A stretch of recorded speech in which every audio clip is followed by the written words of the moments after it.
उम्मीद करते हैं आप सब बहुत अच्छे होंगे। मेरा नाम है अभिषेक और स्वागत है आपका जीएस कैपिटल सिविल सर्विसेज में। दोस्तों, हम आज बहुत दिनों के बाद आए हैं। कुछ प्रॉब्लम थी इसलिए कंटिन्यू नहीं कर पा रहे थे। उम्मीद करते हैं कि अब पीसीएस और आरओ की परीक्षा तक कंटिन्यू रहेंगे। आज हम एक हिंदी का प्रैक्टिस लेके आए हैं जो आरओ और एआरओ जो 2024 का री एग्ज़ाम होगा उससे संबंधित है। यहाँ पे पूरे 60 क्वेश्चन होंगे और इनको हम करेंगे।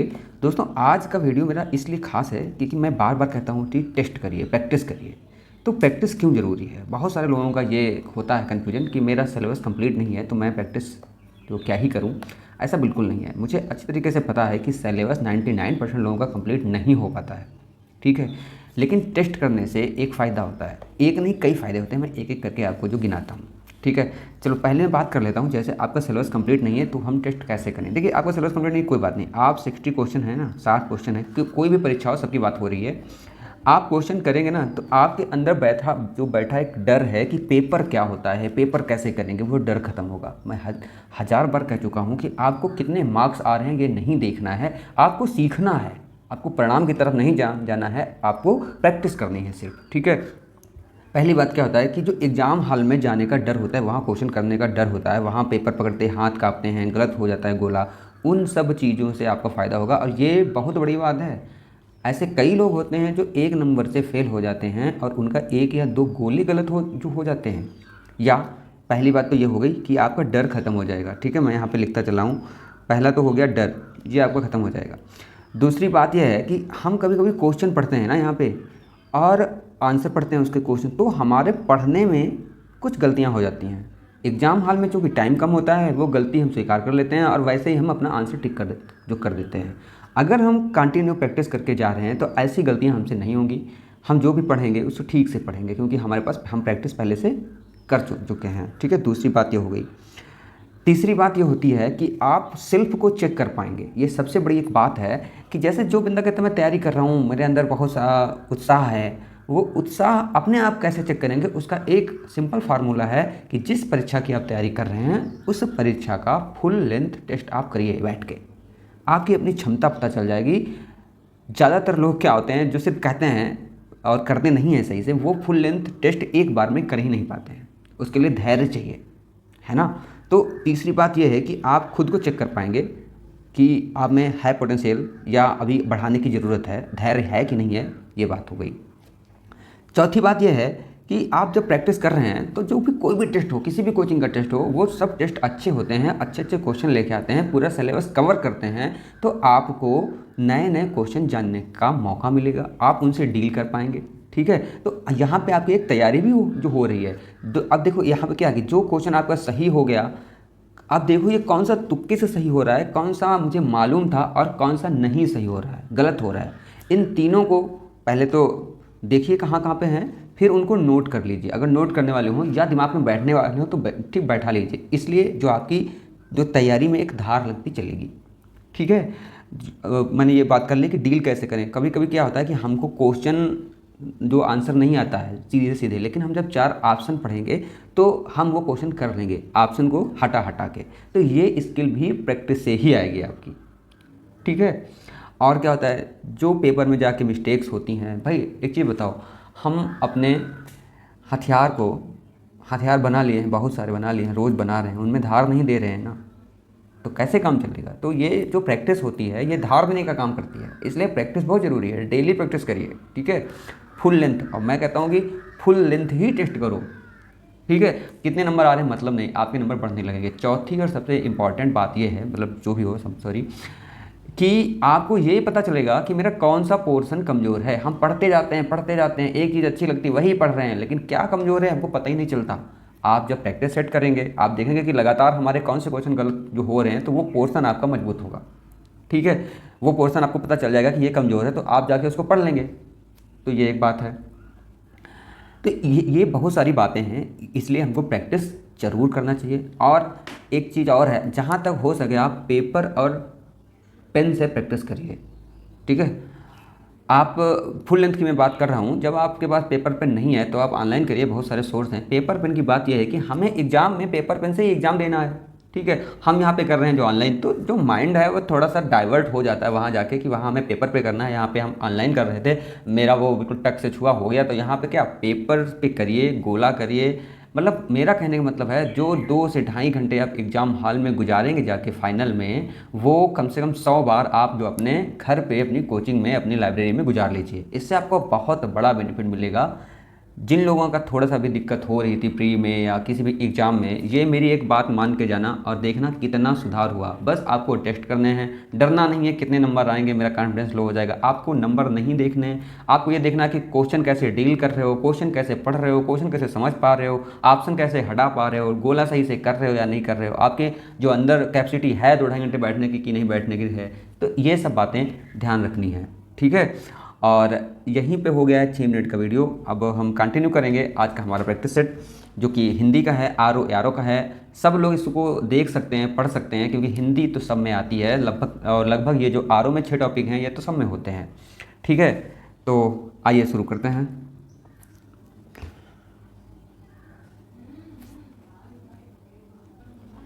तो पहला क्वेश्चन है कि वर्तनी की दृष्टि से निम्नलिखित में से कौन सा शब्द शुद्ध है। अब देखिए यही बातें हम जब प्रैक्टिस करते हैं तो देखनी होती हैं। यही अब हमको कहीं ना कहीं से अशुद्ध अगर दिख गया है ना, और यही तो क्या गलत हो जाएगा ना। यहाँ कह रहा है कि शुद्ध है, यानी कि एक ही शुद्ध होगा, बाकी 3 गलत होंगे। ये सब बातें प्रैक्टिस करते समय अच्छे से देखनी है। आज के प्रैक्टिस में आपको बहुत सारी चीज़ें सीखने को मिलेंगी क्वेश्चन से, जो इधर कैसे करते हैं टेस्ट वो सब, ठीक। तो देखिए बात कह रहा है शुद्ध, तो जो भी ये शब्द होते हैं इन पे हमको गौर करना होता है। तो कह रहा कि कौन से इसमें शुद्ध है, मतलब कौन सा एक शुद्ध है।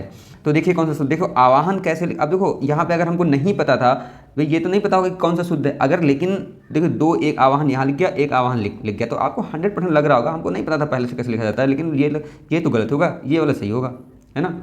तो ये वाला सही हो गया आवाहन, ठीक है। अच्छा स्वावलंबन, स्वावलंबन नहीं होता है, स्वावलंबन का शुद्ध शब्द होता है स्वावलंबी। क्या होता है? स्वावलंबी। तो ये गलत हो गया। और क्या लिखा, निरावलंब नहीं जो होता है, क्या होता है, निरालंब होता है। क्या होता है, ध्यान रखना, निरालंब होता है, निरालंब। तो ये चीज़ हो गई, ये क्वेश्चन हो गया आपका, यहाँ पे डी सही हो गया। अगला देखते हैं, वर्तनी की दृष्टि से निम्नलिखित में से कौन सा शब्द अशुद्ध है। देखो तुरंत आ गया। अब यहाँ पे अशुद्ध पूछ रहा, शुद्ध नहीं पूछ रहा है। तो एक यहाँ पे अशुद्ध है। कैलाश बिल्कुल सही लिखा है, ऐसे लिखा जाता है, ध्यान रखना, ऐसे नहीं लिखा जाता है, कैलाश ऐसे ही लिखा जाता है। पुरस्कार बिल्कुल सही शब्द है। तिरस्कार बिल्कुल सब सही है, लेकिन परिशिष्ट जो होता है परिशिष्ट नहीं होता है। क्या होता है? परिशिष्ट होता है, यहाँ पे टा आ जाएगा। तो यानी कि ये क्वेश्चन अशुद्ध है, ठीक है। आगे बढ़ते हैं, क्वेश्चन नंबर 3 की तरफ चलते हैं और देखते हैं निम्नलिखित जो वर्तनी की दृष्टि से कौन सा शब्द शुद्ध है। फिर से यहाँ पे क्या बात कर रहा है, यहाँ पे शुद्ध की बात कर रहा है। 3 क्वेश्चन गलत हैं, सॉरी 3 ऑप्शन गलत हैं, एक ही शुद्ध है, ठीक है। तो देखिए संन्यास, क्या संन्यास सही है? नहीं, संन्यास में ध्यान रखना ये मुंदी जरूर होती है और उसके बाद में इस तरीके से संन्यास लिखा जाता है, ठीक है। बात करेंगे स्थायित्व, तो स्थायित्व भी गलत है, क्योंकि स्थायित्व कैसे जो लिखा जाएगा, स्था छोटी ई की पाई और स्थायित्व लिखा जाता है ऐसे, ठीक है।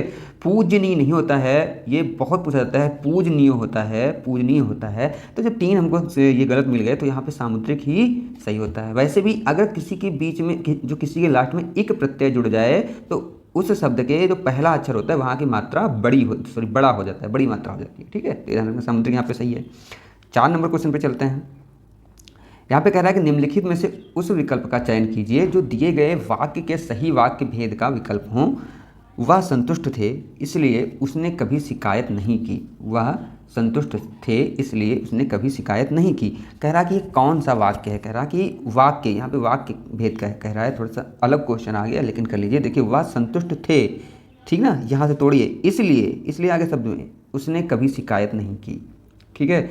तो कौन सा हो जाएगा, जहाँ पे कोई एक वर्ड से 2 वाक्य जुड़ रहे हों वहाँ पे संयुक्त वाक्य हो जाता है। यहाँ पे इसलिए से जुड़ रहे हैं तो यहाँ पे क्या हो गया, यहाँ पे संयुक्त वाक्य हो गया। आइए बढ़ते हैं आगे, 5 नंबर क्वेश्चन को देखते हैं। निम्नलिखित में से वर्तनी की दृष्टि से शुद्ध शब्द, यहाँ पे शुद्ध फिर से पूछ रहा है। अब देखिए ये क्वेश्चन थोड़ा सा कठिन हो सकता है, लेकिन जो प्रैक्टिस करेगा उसके लिए नहीं होता। कोई डायरेक्ट क्वेश्चन ये पेपर में जाके देखेगा तो संभावना है कि 70% वो क्वेश्चन गलत करके आए, लेकिन ये ऐसे क्वेश्चन से अगर प्रैक्टिस में डील कर रहा है वो, तो पेपर में गलत होने की संभावना बिल्कुल नहीं होती है, ठीक है। सबको पता है कवयित्री कुछ शब्द रटने पड़ेंगे आपको, ये वाला सही है, बाकी कवित्री गलत है, कवयित्री गलत है, कवितरी गलत है। अच्छा एक चीज़ और मैं एक आपको बता रहा हूँ, जब आपको समझ में ना आए कि कौन सा, जो वर्तनी की बात कर रहा हूँ कौन सा सही है, तो आप कई बार उसे पढ़ के देखिए। आपकी प्रैक्टिस में होगा। अगर आप हिंदी भाषी हैं तो आप सही कर ले जाएंगे, ठीक है। आगे बढ़ते हैं, क्वेश्चन नंबर 6 देखते हैं। निम्नलिखित में शुद्ध वाक्य है, यहाँ पे शुद्ध वाक्य पूछा जा रहा है, इनको ध्यान से पढ़ने की ज़रूरत होती है, ठीक है, क्योंकि कई बार ये क्वेश्चन बहुत कम जो अंतर होता है और ये गलत हो जाते हैं। देखिए वह अनेकों बार बोला, तो देखो अनेक खुद में बहुबार है, बहुवचन है, तो अनेकों नहीं होगा, जहाँ कहीं भी होगा तो अनेक ही होगा, अनेकों कभी सही शब्द नहीं, अनेक ही होगा, तो ये वाला तो गलत ही हो गया। मैं माँ को एक कार्ड लिखा, मैं माँ को, अब कई बार से पढ़िए, आपको क्या लग रहा है, गलत है, ठीक है, ठीक है। शरीर पर कई अंग होते हैं, शरीर पर कई अंग होते हैं, शरीर पर क्या मतलब है ना, ये भी गलत हो गया। भारत की राजभाषा हिंदी है, इसमें कोई गलती दिख नहीं रही है, ये सही हो गया, ठीक। आगे बढ़ते हैं, क्वेश्चन नंबर 7 की तरफ चलते हैं। अकस्मात शब्द के लिए इनमें से उपयुक्त पर्यायवाची शब्द कौन सा होगा। अब अगर आप पर्यायवाची पढ़े हैं, नहीं भी पढ़े हैं, फिर भी अगर हिंदी भाषी हैं, हिंदी बोलते हैं, हिंदी से लगाव है, तो कर लेंगे क्वेश्चन। बस क्या है, पढ़ने की जरूरत है, प्रैक्टिस करने की जरूरत है। देखिए अचानक लिखा हुआ है, अदृश्य लिखा हुआ, अनिवार्य लिखा हुआ, अभंज लिखा हुआ, तो अकस्मात का मतलब क्या, अचानक, बात खत्म, बाकी सब से मतलब नहीं है।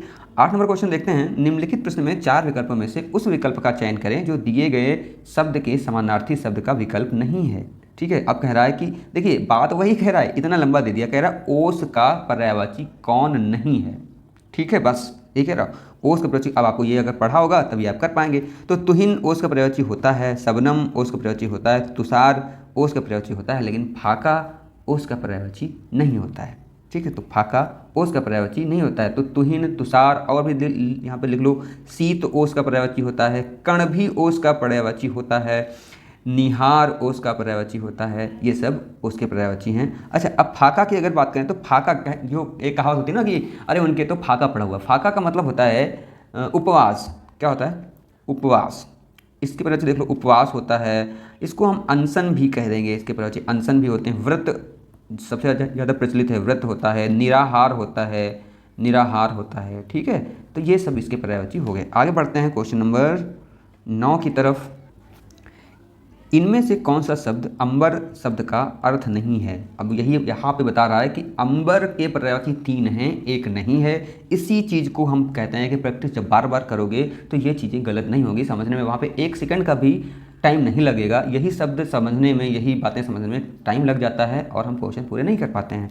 तो अंबर शब्द का जो अर्थ नहीं है, मतलब 3 यहाँ पे अंबर के पर्यायवाची हैं और 1 पर्यायवाची नहीं है, ठीक है। तो अंबर का मतलब क्या होता है, अंबर 2 तरीके का होता है। अंबर वस्त्र को भी कह देते हैं, अभी बताएंगे क्यों कहते हैं। जब वस्त्र को कह देंगे तो कपास को भी कह देंगे, और आकाश को भी अंबर कहते हैं, लेकिन अध्याय जो है ये अंबर इसका नहीं होता है, ठीक है। देखिए अंबर का मतलब होता है पृथ्वी का अंबर कौन, पृथ्वी का अगर कहा जाए तो परिधान कौन, वस्त्र कौन, तो आकाश। तो उस दृष्टि से अंबर आकाश का पर्यायवाची होता है। अंबर में वस्त्र होता ही है, चूँकि वस्त्र कपास से बनता है तो इसको भी हम पर्यायवाची के रूप में ले लेते हैं। और पर्यायवाची अगर हम बात करें अंबर के, तो आकाश होता है, गगन होता है, फलक होता है, नभ होता है, वस्त्र होता है, कपास होता है, ठीक ना। तो ये चीज़ें ध्यान रखना। 10 नंबर क्वेश्चन पे देखते हैं। इनमें से कौन सा शब्द अग्नि का पर्यायवाची नहीं है, मतलब 3 अग्नि के पर्यायवाची हैं, एक नहीं है। तो सीधी सी बात है, वैश्वानर होता है, ठीक है, और अनल होता है, और रोहितासु भी होता है, लेकिन अमीय नहीं होता है, ठीक है। अमीय किसका पर्यायवाची होता है बताइए, आप लोग कमेंट करिए, कुछ देखिए हम कुछ कर पा रहे हैं या नहीं, ठीक है। चलिए खैर हम बता रहे हैं, अमीय होता है अमृत का। ये किसका होता है, अमृत का। अमृत के और पर्यायवाची कौन होते हैं, ध्यान रखो, सुधा होता है, अमृत का सुधा, अमीय हो गया, पीयूष हो गया, पीयूष होता है, और सोम इसका होता है, सोमरस भी, सोमरस इसका पर्यायवाची होता है, और जीवनोदक होता है। कौन सा, जीवनोदक, मतलब जीवन देने वाला, यानी जीवन जिससे जन्म लेता है, ऐसा कहते हैं। अच्छा, अग्नि की अगर बात करें तो अग्नि के बहुत सारे पर्यायवाची होते हैं, आप सुन लो। आग होता है, ज्वाला होता है, वैश्वानर होता है, वायु सखा होता है। अब देखिए कुछ चीज़ें ऐसी हैं जो अगर नहीं भी पता है, लेकिन आप कॉमन सेंस जो लगाएंगे, वायु सखा, आग कहीं जल रही हो, छोटी आग हो, अगर वायु तेज हो जाए तो आग बढ़ जाएगी ना, तो इसको वायु सखा कहा जाता है, ठीक ना, वायु सखा। हुतासन, हुतासन होता है आग का पर्यायवाची। अनल तो है, आप देख लिए यहाँ पे। पावक होता है, ठीक है, पावक भी होता है, और कृषाणु होता है, बहुत सारे होते हैं जो मुझे याद आ रहे हैं, वो मैंने आपको बता दिए हैं, ठीक है। आगे बढ़ जाते हैं, और 11 नंबर क्वेश्चन है। इनमें से कौन सा शब्द शत्रु का पर्यायवाची है। अब यहाँ पे एक ही पर्यायवाची है और 3 नहीं है, ये चीज़ ध्यान रखना। तो शत्रु का पर्यायवाची होता है अरि, है ना, शत्रु का मतलब दुश्मन, और अरि का मतलब दुश्मन होता है। तो शत्रु के अगर और पर्यायवाची आप जानना चाहते हैं तो रिपु, कौन सा होता है? रिपु होता है, दुश्मन होता है, बैरी होता है, अमित्र होता है, मित्र, मित्र का जो विलोम अमित्र होता है, प्रतिपक्षी भी होता है। लेकिन देखिए कि ये सब पर्यायवाची एक साथ बता रहे हैं तब है, ये सटीक पर्यायवाची नहीं है प्रतिपक्षी, ठीक है। और एक होता है आरती। देखिए आरती जो होता है ये, सॉरी मैं गलत कर गया, आरती नहीं होता है, अराती होता है, ठीक है, ध्यान रखना, अराती, छोटा आ, अराती, ये होता है जो है पर्यायवाची शत्रु का, ठीक। आरती होता है दुख का, जो बड़ा आ इसमें लग जाएगा तो किसका हो जाएगा? वो दुख का हो जाएगा, ठीक है। और आर्त होता है दुखी का, ठीक है। तो ये चीज़ें ध्यान रखना, ये कुछ पर्यायवाची ऐसे हैं। 12 नंबर क्वेश्चन देखते हैं, निम्नलिखित में से कौन सा शब्द तिमिर का पर्यायवाची है? मतलब एक पर्यायवाची है और 3 नहीं है, कौन सा तिमिर का पर्यायवाची है? तो तिमिर में का मतलब होता है अंधकार, तो अंधकार हो गया, बाकी 3 नहीं है। शब्द नहीं है, किरण नहीं है, रात नहीं है, रात भी नहीं होती, ध्यान रखना। तिमिर, रात में जो तिमिर होता है, लेकिन तिमिर का पर्यायवाची रात नहीं होती है। तिमिर के अगर अन्य जो पर्यायवाची आप देखना चाहें तो एक तम होता है, अंधकार आपने देख ही लिया, एक अंधेरा होता है, तमिस्त्रा होता है, ये सब होते हैं। अच्छा, किरण की बात करें तो जो किरण की ज्योति होता है, और प्रभा इसकी पर्यायवाची होती है, रश्मि होती है, मयूख होती है इसकी पर्यायवाची, मयूख, ठीक है। मरीच होती है, क्या होती है? मरीच इसका पर्यायवाची होती है, किरण की बात मैं कर रहा हूँ। और प्रभा, मयूख, रश्मि, मरीच, और दीप्ति होती है इसकी, एक होती है दीप्ति। तो इसकी शब्द की आपको पता है। और रात की अगर बात करें तो रात की पर्यायवाची होती है विभावरी। अच्छा, क्यों होती है विभावरी? विभा का मतलब होता है सुबह, और सॉरी रात को जो हो वो मतलब सुबह होता है। सॉरी, ये मैं कुछ कंफ्यूज हूँ इसके बात में, क्योंकि ये पर्यायवाची है विभावरी, कंफ्यूज हो गया कहाँ क्या होता है, ठीक। फिर होता है यामिनी होता है, क्षणदा होता है, क्या होता है? क्षणदा। त्रियामा होता है, त्रियामा, ये सब रात के पर्यायवाची। सरवरी, ठीक है, सरवरी। अब इनके जो अर्थ अलग अलग है, कभी मैं बताऊँगा, क्योंकि रात में कई पहर होते हैं, और उन पहर के जो जैसे कि जो त्रियामा है ये रात्रि का तीसरा पहर, जैसे सरवरी है ये रात का चौथा पहर, ठीक ना। ऐसे जो विभावरी जो होता है ये बिल्कुल सुबह का पहर होता है, बिल्कुल सुबह का, ठीक है। तो ये हो गया निशा, एक होता है निशा होता है, रजनी होता है, ये सब रात के पर्यायवाची हैं। आगे बढ़ जाते हैं, निम्नलिखित में से कौन सा शब्द वायु का पर्यायवाची है? ठीक है, अब वायु का एक ही है, 3 नहीं है, ये ध्यान रखना। तो कौन सा है? अनिल। ध्यान रखना, अनल अगर आ जाए, अनल तो ये आग का होता है, आग का, और अनिल अगर आ जाए तो ये वायु का होता है, बाकी नहीं है वायु के, ठीक है। अगर बात कर लें कि वायु के अन्य पर्यायवाची कौन कौन से होते हैं, तो अनिल होता है, समीर वायु का होती है, समीर, ठीक है। और पवमान, कठिन वाले हम बता देते हैं, बाकी आपको तो पता ही होंगे। बयार तो आपको पता होगा, बयार होता है। हवा पता होगा, सब कठिन कठिन तो सब नहीं है। वात, प्रकंपन, प्रभंजन, ये सब वायु के पर्यायवाची होते हैं, इसको ध्यान रखना। अच्छा, बात करें अगर जो अलिंद, तो ये अलिंद हृदय का होता है, और अगर आलिंद लिखा हुआ है तो ये भंवरा का प्रभाव जो होता है, ठीक है, ध्यान रखना। अलिंद हृदय का और आलिंद भंवरे का होता है। 14 नंबर की बात करें कि इनमें से कौन सा शब्द आग का पर्यायवाची है, यानी कि एक ही है, तो कौन सा? अनल है, और बाकी नहीं है। आगे बढ़ जाते हैं, इनमें से आकाश शब्द का पर्यायवाची कौन सा नहीं है, यानी कि एक ही है सिर्फ। तो कह रहा कि आकाश का पर्यायवाची कौन सा नहीं है, यानी कि एक नहीं है, बाकी 3 हैं। तो व्योम है, आगे बता चुका हूँ मैं आपको पीछे, नभ हैं, और अनंत है, क्योंकि इसका कोई छोर नहीं होता है। और अवन नहीं है, क्योंकि अवन किसका होता है? अवन होता है पृथ्वी का, ठीक है। अवन किसका होता है? अवन होता है पृथ्वी का। आकाश के और बहुत सारे पर्यायवाची होते हैं जो मुझे याद आ रहे हैं, मैं बता दूं आपको, जैसे आसमान हो गया, गगन हो गया, मंडल, व्योम, तारापथ। तारापथ क्यों? क्योंकि भाई यहाँ पे बहुत सारे तारे हैं रास्ते में, इसके पथ में। नभ होता है, नभ मंडल होता है। अच्छा, एक पर्यायवाची याद रखना, शून्य भी इसका पर्यायवाची होता है, शून्य, ठीक है, शून्य भी इसका पर्यायवाची। तो क्योंकि क्या, चलते चले जाओ, कुछ भी नहीं, शून्य ही है ना। अंतरिक्ष का पर्यायवाची भी शून्य होता है, ध्यान रखना। आकाश का शून्य होता है, अंतरिक्ष का पर्यायवाची भी शून्य होता है, ठीक है। और अंतरिक्ष हो गया, और अनंत हो गया, और एक होता है दो, ये वाला दो, ये भी आकाश का पर्यायवाची होता है। अच्छा, पृथ्वी की अगर बात कर लें तो कुछ जैसे भू होता है, धरा होता है, वसुंधरा, अचला, वसुधा, रत्नगर्भा। अब देखिए रत्नगर्भ क्या होता है कि अपने गर्भ में हजारों रत्न लिए हुए हैं पृथ्वी माता, तो उनको क्या कहते हैं? रत्नगर्भा कह देते हैं। धरती कहते हैं, क्षिति, क्षिति भी कहते हैं, क्या कहते हैं? क्षिति कहते हैं ना, क्षिति, जल, पावक, गगन, समीरा, है ना, तो क्षिति होता है। उर्वी, उर्वी होता है इसका पर्यायवाची, उर्वी होता है। और एक यहाँ पे अवन तो हो ही गया। 16 नंबर की बात कर लें तो पीयूष का पर्यायवाची शब्द कौन सा है? देखिए, पीयूष अभी बताया था कि अमृत का होता है, तो कौन सा हो जाएगा? अमृत का हो जाएगा ये पीयूष।